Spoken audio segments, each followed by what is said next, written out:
वहीं जिला कठुआ के पहाड़ी इलाके बिलावर के रामकोट में एक पैसेंजर ऑटो हादसे का शिकार हो गया।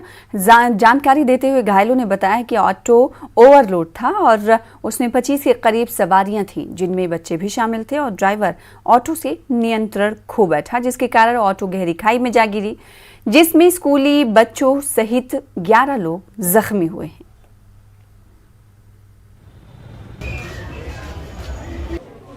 धीरज प्रताप सिंह स्कूल जाते ही इसलिए ब्लॉगर लोग ने अंदर पूरा फुल्ला उन्होंने ब्रेक लगाया तो चांद ने इसलिए एटू जिन्हें तो उन्हें मोड़ ही नहीं कटिया सीधा कर ले।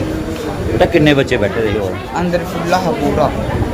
कभी कभी पीछे भी होते पर अंतर ही है आज ज़्यादा फुल बस।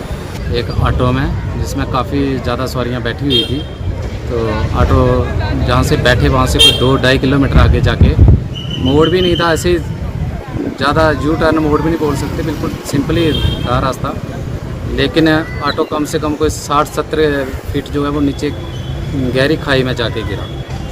क्या कारण क्या लगता है आपको, क्यों?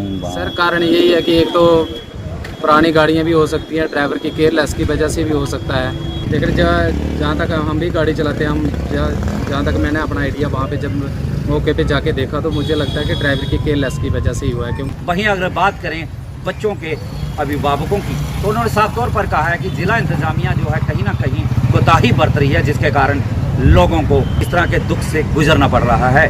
उनका साफ तौर पर यह भी कहना था कि कहीं ना कहीं जो पहाड़ी इलाके हैं, दूर दराज के क्षेत्र हैं, वहाँ पे चाहे ऑटो हो या कोई और तरह के वाहन हो, वहाँ पे जो ज़्यादातर ड्राइवर हैं वो बिना लाइसेंस के और बिना ट्रेनिंग के ही वो जो है गाड़ियाँ चला रहे हैं और कहीं ना कहीं लोगों की मौत का कारण बन रहे हैं। अब देखना ये होगा कि जिला इंतजामिया है वो कितनी गंभीरता से लेता है, ताकि आने वाले दिनों में और कोई बड़ा हादसा ना हो सके। न्यूज़ 18 जम्मू कश्मीर के लिए कठुआ से चरणजीत सिंह।